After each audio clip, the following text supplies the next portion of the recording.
സുതാര്യത ഉറപ്പാക്കാനാണ് പൊതുമുതലിന്റെ രേഖകൾ സൂക്ഷിക്കുന്നത്. പക്ഷേ ശബരിമലയിൽ പല കാര്യങ്ങളിലും രേഖകൾ പേരിന് മാത്രമാണ്.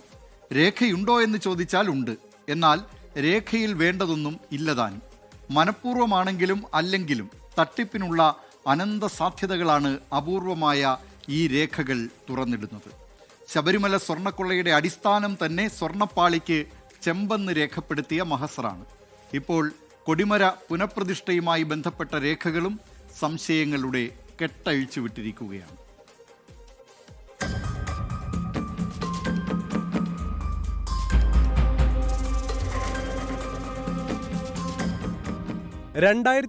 ലാണ് ശബരിമലയിൽ സ്വർണ്ണക്കൊടിമര പുനഃപ്രതിഷ്ഠ നടന്നത്.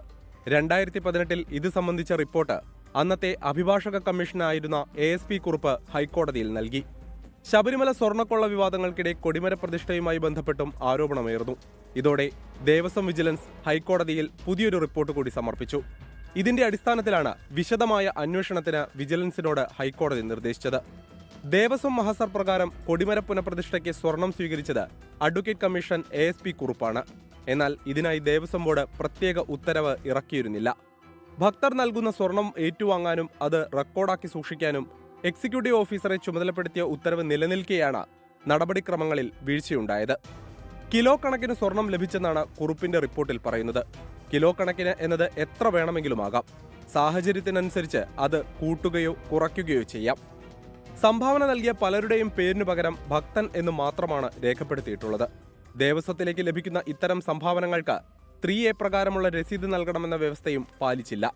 കൊടിമര പുനഃപ്രതിഷ്ഠയ്ക്ക് ഫിനിക്സ് ഗ്രൂപ്പ് 3.2 കോടി രൂപ സ്പോൺസർ ചെയ്തിരുന്നുവെന്നും അതിൽ ബാക്കി വന്ന 16 ലക്ഷം രൂപ ദേവസ്വം ബോർഡിന് കൈമാറിയിരുന്നുവെന്നും അവകാശവാദമുണ്ട്. എത്ര സ്വർണം ലഭിച്ചു, എത്ര സ്വർണം കൊടിമരത്തിനായി ഉപയോഗിച്ചു എന്നതെല്ലാം വിജിലൻസ് പരിശോധിക്കും. സ്വർണം നൽകിയ 27 പേരുടെ പട്ടിക വിജിലൻസ് തയ്യാറാക്കിയിട്ടുണ്ട്. ഇതിൽ 8 പേർ ചലച്ചിത്ര മേഖലയിൽ നിന്നുള്ളവരാണ്.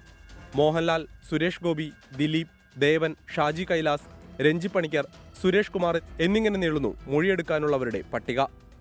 സ്വർണ്ണക്കൊടിമരവുമായി ബന്ധപ്പെട്ട വരവു ചെലവ് കണക്കുകൾ തിട്ടപ്പെടുത്തിയിട്ടില്ല എന്ന് വിജിലൻസ് കണ്ടെത്തിയിട്ടുണ്ട്. കൊടിമരം നീക്കം ചെയ്യുന്ന ഘട്ടത്തിൽ 3 സ്വർണ്ണ ആലിലകൾ ഉണ്ടായിരുന്നുവെന്ന് അന്നത്തെ മഹസറിൽ രേഖപ്പെടുത്തിയിട്ടുണ്ട്.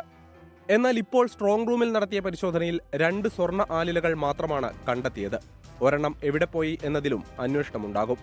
പഴയ കൊടിമരത്തിലെ വാജിവാഹനം തന്ത്രിയുടെ വീട്ടിൽ നിന്ന് പിടിച്ചെടുത്തിരുന്നു. News desk 24. ലോകത്തെവിടെയായാലും ഏത് സമയത്തും 24 വാർത്തകളും ഓഗ്മെന്റഡ് റിയാലിറ്റി പാക്കേജുകളും എക്സ്പ്ലെയിനറുകളും വിശദമായി കാണാൻ ഞങ്ങളുടെ YouTube ചാനൽ നിങ്ങൾക്ക് സബ്സ്ക്രൈബ് ചെയ്യാം.